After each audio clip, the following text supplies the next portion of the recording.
I strongly feel that Kalonzo Musyoka is now becoming a bold politician that he should be.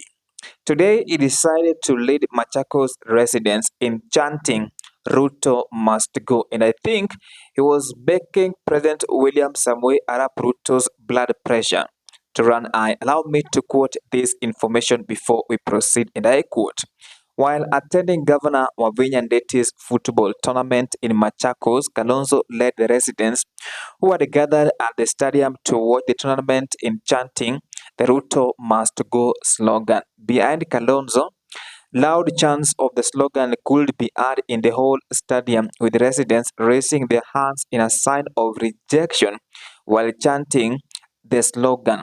Governor Wavinya Ndeti, who was also present, joined Kalonzo in the stadium as they chanted together with the residents.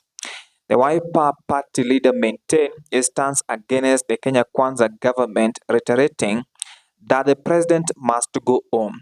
According to Kalonzo, Ruto has been introducing punitive measures that are suppressing Kenyans.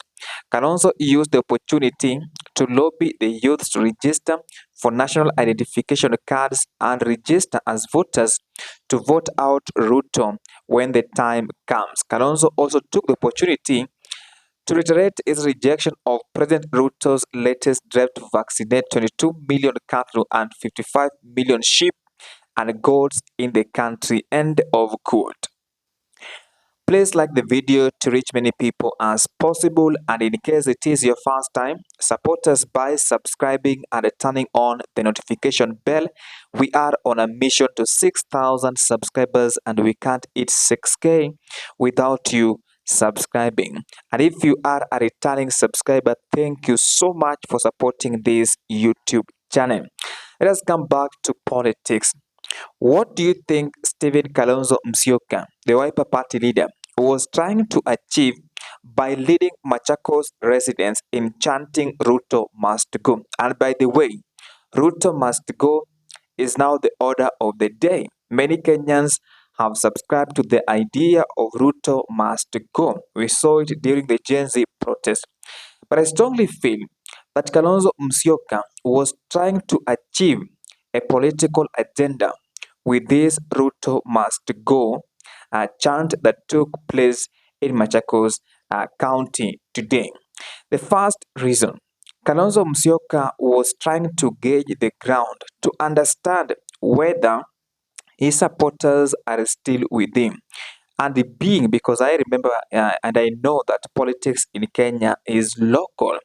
Kalonzo Musyoka must begin his politics in Ukambani region because that is where he is considered a kingpin. So he's trying to gauge the ground whether his supporters are still with him and can help him to send William Ruto home in 2027. Remember, in Machakos, we have Alfred Mutua, who is a cabinet secretary in President William Ruto's government.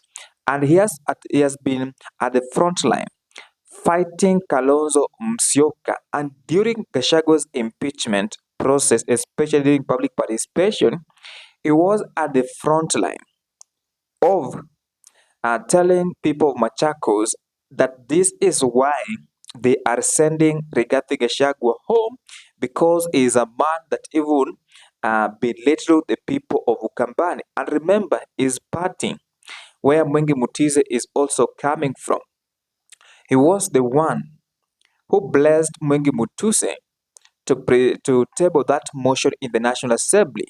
So Kalonzo was just trying to consolidate his support and gauge the ground whether these people can support his cause to become the next president of the Republic of Kenya in 2027.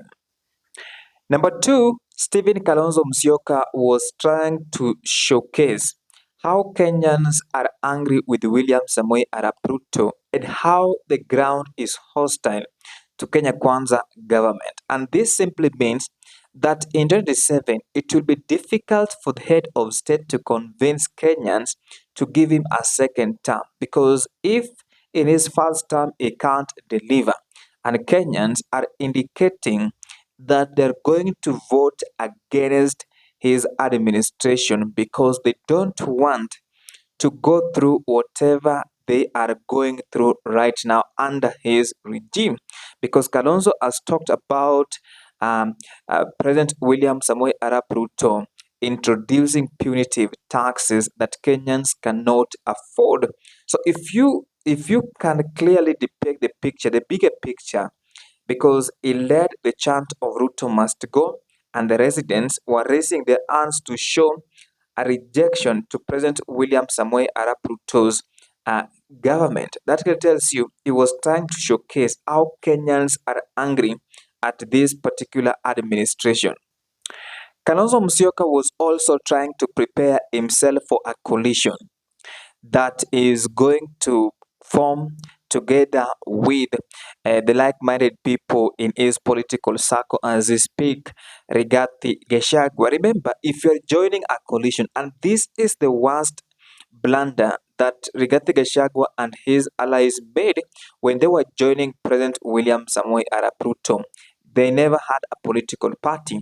Kalonzo has got a political party.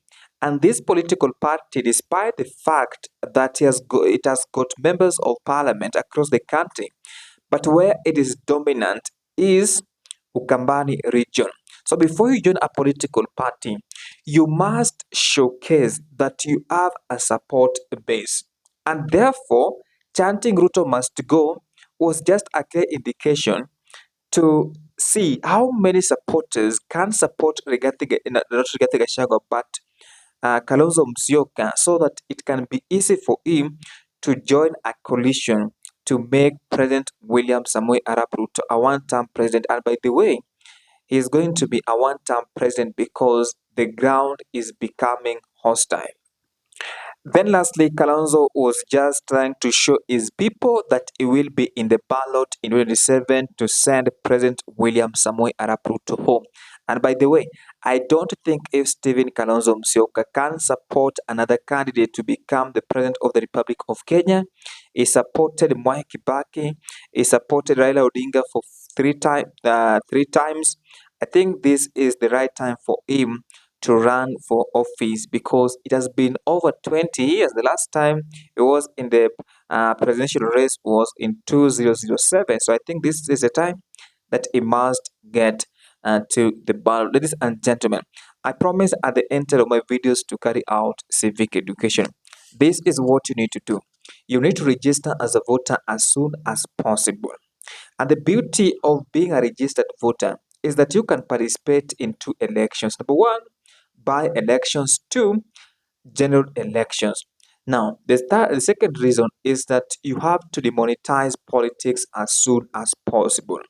The beauty of demonetizing politics is that you can get leaders of high integrity who will not steal public funds. And then lastly, vote for a policy. Don't just vote for a leader who is popular without a policy or a vision that can change the lives of your fellow citizens. Bye for now. I will see you in the next video.